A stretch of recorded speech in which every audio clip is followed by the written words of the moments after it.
Sir, लगातार चर्चाएं हो रही हैं, देश में ये चर्चा है कि जून तक मोदी सरकार गिर जाएगी। इस पर क्या कहना है आपका? दरअसल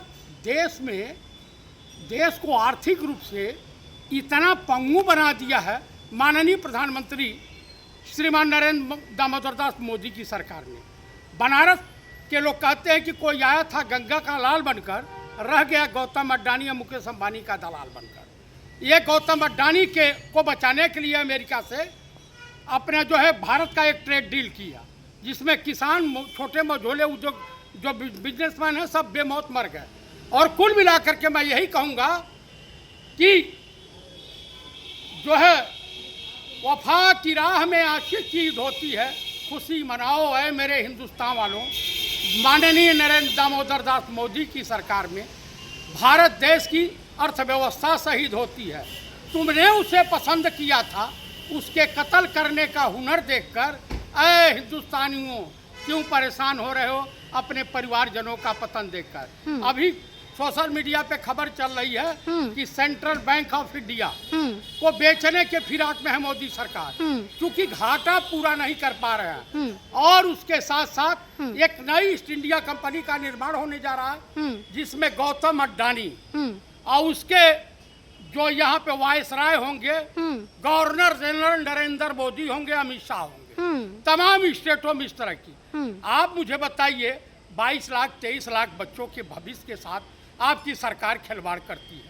नीट की परीक्षा का पेपर लीक हो जाता है, साल दर साल होता है, और गैस मिल नहीं रही है, पेट्रोल डीजल के दाम एकदम आसमान छू रहे हैं। आज फिर आप लोगों ने बढ़ा दिया, विगत एक महीने में 8 रुपया आपने बढ़ा दिया, 8 रुपया डीजल, 8 रुपया पेट्रोल। आप मुझे बताइए कि आपका हरदीप पुरिया जो एप्सिन फाइल में इन्वॉल्व है, वो जो कहता है कि 1000 करोड़ को, उससे पहले तुमने कई हजार कई लाख करोड़ भारतीय जो है नागरिकों से कमाया है।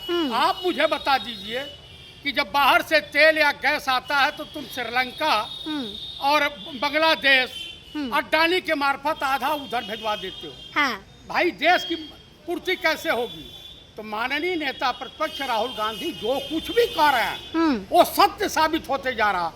देखिए, किसी गाड़ी, बैलगाड़ी होती थी ना पहले, एक्का होता था, और मान लीजिए कि एक्का नहीं चल रहा तो उसकी पहिया ना चेक करो, कहीं उसमें जुड़ा हुआ गधा, जुटा हुआ गधे को बदल के देखिए, शायद गाड़ी चल जाए और देश की अर्थव्यवस्था। ये अनपढ़ जाहिल आदमी, इसके चक्कर में आप हिंदुस्तान को बर्बाद करने पे उतारू हो, आमदा हो। मेरे जो है पूरा देश जो है परेशान है, देश परेशान है, अपने बाप परेशान है अपने बेटे से, और देश परेशान है इन भाजपाई और संघी नेताओं से। आप मुझे बता दीजिए, लालू प्रसाद यादव गए हैं, भोज कर रहे हैं, एक दावत दे रहे हैं, जिसमें चंद्रबाबू नायडू, नीतीश कुमार और चिराग पासवान की भी आने की, एक नाथ शिंदे भी आ रहे हैं। तो इसका मतलब है कि खेला होबे, अब मोदी की हालत खराब है। आप मुझे बताइए, ये प्रेस कॉन्फ्रेंस, नॉर्वे में प्रेस कॉन्फ्रेंस करने में इनकी हालत खराब होगी।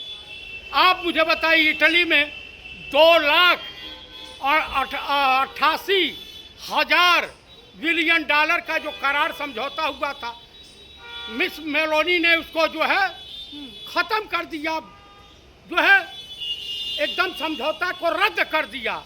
तो जहाँ जा रहे हैं ये हिंदुस्तान के लिए नासपीटा हैं, पनौती साबित हो गए हैं। तो कुल मिलाकर के देश के हिंदू और मुसलमान, सिख और ईसाई बड़ा हिंदुओं के ठेकेदार बन रहे हैं। ये जो राम को लाए हैं, वो रसिया और ईरान से तेल, गैस सिलेंडर नहीं ला पा रहे हैं। वो तय कर रहा है डोनाल्ड ट्रंप, अमेरिका। अब बताइए कि भारत के प्रधानमंत्री हैं कि डोनाल्ड ट्रंप और अमेरिका के चपरासी। आप बताइए, वो जो बोलेगा करेंगे।